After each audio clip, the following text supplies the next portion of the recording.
Cześć! To co tutaj widzicie to grota wejściowa do jaskini Trzebniowskiej. Nie za dużej jaskini na Jurze, stanowiącej jednak jedną z moich ulubionych do zabierania znajomych, którzy nie są jeszcze przekonani, czy świat speleologii w ogóle do nich przemawia. Z wejściowej komory odchodzi kilka szczelin. My na początek wejdziemy jednak do wewnętrznej, nazwijmy to głównej komory. Odchowało się w niej trochę szaty naciekowej, chociaż jest ona wyraźnie uszkodzona z uwagi na odbywające się jeszcze w ubiegłym wieku wydobycie szpatu, to jest kalcytu, oraz łatwą dostępność samej jaskini. Niestety jaskinia jest bardzo dostępna, więc oczywiście jest zdegradowana. Ale i tak nie jest źle, szczerze. W głównej komorze znajduje się stosunkowo łatwy zacisk, którym można przejść za niewielkim filarem. Droga prowadzi znikąd donikąd, to jest zaczyna się i kończy w komorze, ale jest doskonałą praktyką i świetną zabawą dla każdego, kto nigdy wcześniej nie robił niczego w tym stylu. No i dawaj, i przepychasz się nogami. Dawaj, i nogami od strony się odpychaj. No elegancko!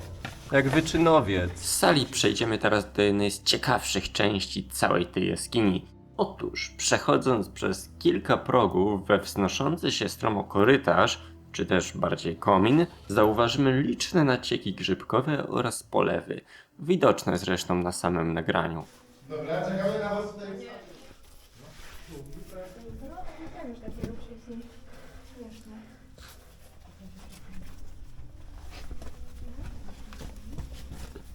W górnej części natomiast czeka nas las stalaktytów, a oprócz tego draperie, żebra, mleko wapienne i inne formy naciekowe spotykane zresztą również w innych partiach jaskini.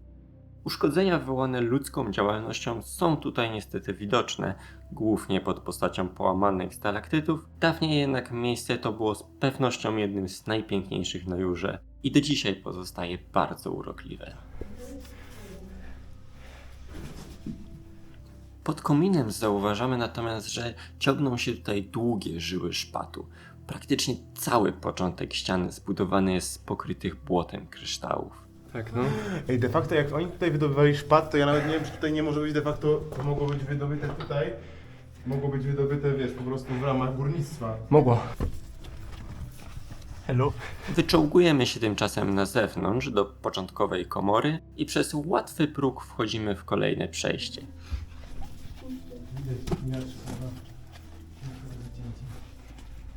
Zwęża się ono w końcowej części i kończy zalane nieaktywnymi polami ryżowymi. Formą naciekową tworzącą charakterystyczne tarasy, od których to wzięła swoją nazwę. Tutaj w wydaniu z niewielkim jeziorkiem na środku. Czy też bardziej kałużą. Podczas gdy cofamy się do groty wejściowej, ja dorzucę tutaj dwie uwagi.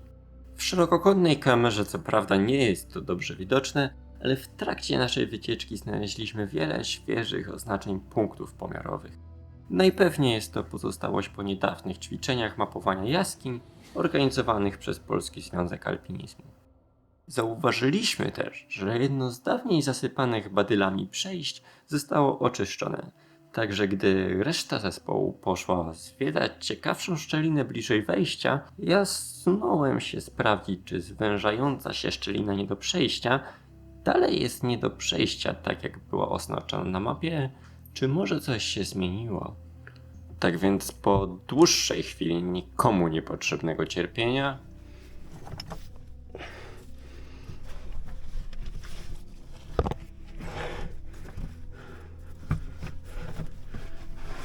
odkryłem, że owszem, dalej nic tam nie ma.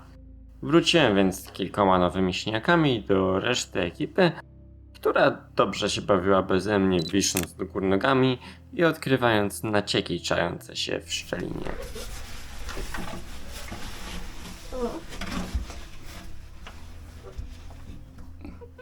Wkrótce nasza mała i niezwykle urokliwa przygoda z jaskinią trzebniowską musiała dobiec końca. Tego dnia czekały nas jeszcze inne jaskinie, a czas stopniowo się kurczył. Ale to już materiał na inną historię.